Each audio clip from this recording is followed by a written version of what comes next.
सावधान, तुम्ही प्लास्टिकची साखर खाताय का? हो, तुम्ही अगदी बरोबर ऐकताय. असा प्रश्न आम्ही यासाठी विचारतोय कारण मनसेने आता प्लास्टिक पासून साखर बनवणाऱ्या कारखान्यावरच धाड टाकली आहे. दुर्गंधीयुक्त केमिकल आणि प्लास्टिकचा वापर करून या ठिकाणी साखर बनवली जात होती. या दुर्गंधीनं आजूबाजूला राहणाऱ्या गावकऱ्यांनी मनसेकडे तक्रार केली. मनसेनं मारलेल्या धाडीनंतर सदर कारखाना बंद करण्यात आलाय. सरकार त्यावर काय कारवाई करणार याकडे लक्ष लागलंय.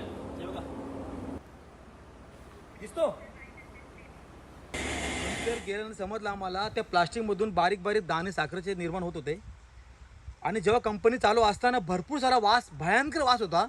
येणाऱ्या जाणाऱ्या शाळेतल्या मुलांना, तिथल्या रहिवाशांना, तिथल्या गावकऱ्यांना हा त्रास होता.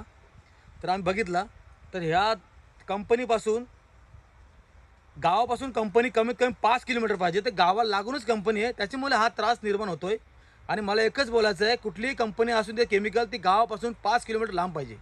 नसेल तर तिच्यावर ॲक्शन घ्या, तिला बंद करा, तिच्यावर कारवाई करा.